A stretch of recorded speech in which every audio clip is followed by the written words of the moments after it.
जय Hind defence warriors, कैसे हैं आप सब लोग? I hope all are well and the preparation for SSB is going on well. प्यारे बच्चों, इतने सारे बच्चे रिकमेंड हो रहे हैं, कितनी खुशी महसूस होती है उस टीचर को जो बच्चों के लिए थोड़ी बहुत भी मेहनत कर पाता है। क्योंकि टीचर हमेशा सोचता है कि जो बच्चा रिकमेंड होगा, जो बच्चा ऑफिसर बनेगा, उसकी जिंदगी में एक लाइन शायद हमारे नाम की भी जुड़ेगी।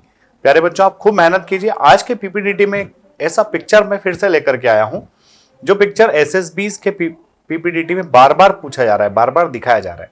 प्यारे बच्चों, अगर आप देखोगे या पूछोगे बच्चों से, तो लाइब्रेरी का सीन या फिर 3-4 लोग आपस में बात करते हुए मिलते हुए अक्सर एसएसबी बोर्ड्स के अंदर पीपीडीटी में शो हो रहे हैं। तो आइए स्टार्ट करते हैं आज का पीपीडीटी। और आज के पीपीडीटी में बिल्कुल सीन वही है जिसमें पूरा सीन जो है लाइब्रेरी का है।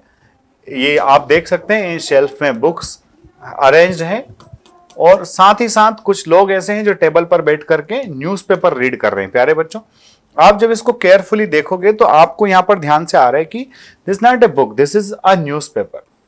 तो आपको वहां पर पूरे पिक्चर का ऑब्जर्वेशन बड़ा क्लियर कट करना है। समटाइम्स बच्चा क्या होता है, एकदम से देखता है, उसकी नजर गई ऊपर and he saw only books are seen there, तो वो सिर्फ बुक्स के आगे पीछे ही अपनी स्टोरी को वहां पर डिजाइन कर लेता है, फ्रेम कर लेता है। What you should keep in your mind, you just have to observe the picture very carefully, and after the observation you need to keep everything in your mind. So now we count how many characters are there. So 1 2 3 4 5, ये जो number of characters 5 है, इन 5 characters के आसपास ही आपको अपनी story को revolve कराना है। तो नंबर ऑफ कैरेक्टर्स कितने हो गए बच्चा? 5। आपका मेन कैरेक्टर आप उठा लीजिए। अगर आप इसको एनडीए की प्रिपरेशन बताना चाहते हो, एनडीए के एसएसबी की प्रिपरेशन बताना चाहते हो, वो भी बता सकते हो। अगर आप इसको एनडीए के एसएसबी का प्रिपरेशन ना बताना चाहो तो आप इसको आपका सिविल सर्विसेज या फिर सीडीएस एफकेट जो भी एग्जामिनेशन है, बस आपको ध्यान में रखना है कि वो हो सकता है अगर आपसे कोरिलेट करे ज्यादा अच्छा है। तो आइए स्टार्ट करते हैं इस पिक्चर के बारे में अपनी स्टोरी। क्या स्टोरी हो सकती है? तो स्टोरी ये बच्चों, Rohan was preparing for civil services exam. Rohan civil services exam के लिए प्रिपेयर कर रहा था। In order to strengthen his preparation he started going to a local library on daily basis.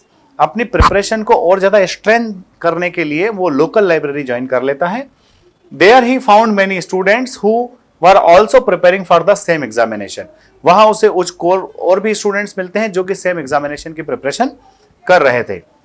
He interacted with them and they become friends. वो उनसे interaction करता है और वो लोग फ्रेंड्स बन जाते हैं। अब क्या होता है आगे? He also consulted various standard books, went through various magazines, periodicals and newspapers and used internet to increase general awareness. तो बच्चों यहां पर आप देखिएगा, जब सब कुछ बतलाया गया है तो डेफिनेटली वहां पर न्यूज़पेपर को शामिल जरूर किया गया है। अब कई बार बच्चा क्या करता है, हाथ में जो है अगर उसको ठीक से ऑब्जर्व नहीं किया, सिर्फ बुक्स बोल करके ही निकल जाता है, तो फिर कहीं ना कहीं लगता है कि आप थोड़े रश करते हो, जल्दबाजी में रहते हो, अब चीजों को ठीक से ऑब्जर्व नहीं करते हो। तो उसने देखा कि उसने स्टैंडर्ड बुक्स के लिए कंसल्ट किया, पेरियोडिकल्स न्यूज़पेपर्स को पढ़ा, साथ में इंटरनेट का भी यूज किया जनरल अवेयरनेस को इंक्रीज करने के लिए। And then he made comprehensive notes, और उसका इन सब का यूज करके उसने बहुत अच्छे कॉम्प्रहेंसिव नोट्स बनाए। He made it a point to solve previous year papers and to practise to write answers within time limit.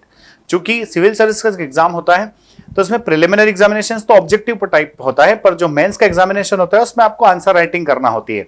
तो चूंकि आपने सिविल सर्विसेज यहां चूज कर लिया है, तो आपको पूरी स्टोरी के दौरान ही ध्यान रखना पड़ेगा कि आपका जो एम है, टारगेट है, वो अचीव कैसे होगा। तो उसने आंसर राइटिंग का भी प्रैक्टिस किया। He advised others also to do it, उसने दूसरों को भी एडवाइस किया। एक तरह से कोऑपरेटिव नेचर उसका वहां शो हो रहा है। They agreed, Rohan kept on motivating them and worked hard. When the day came, he with others appeared in exam with full confidence and qualified it with some other friends. जब exam आया तो exam में वो appear भी हुआ अपने friends के साथ में। चूंकि प्रिपरेशन अच्छा था तो डेफिनेटली कॉन्फिडेंस भी वहां पर सिर चढ़ करके बोलना ही था। अपने दोस्तों के साथ उस एग्जाम में वो अपीयर हुआ। Along with them, he continued his efforts for the later parts of the examination. चूंकि ये जो एग्जामिनेशन जिसमें वो पास हुआ है, कहीं ना कहीं ये प्रिलिमिनरी एग्जामिनेशन होगा। प्रिलिमिनरी एग्जामिनेशन के बाद में उसने लेटर पार्ट्स पर भी फोकस किया और वो लेटर पार्ट को भी, है ना, ड्यू टू दिस, है ना, sustained efforts, he came off with flying colours and got his aim. वो अपने उद्देश्य को हासिल कर लेता है।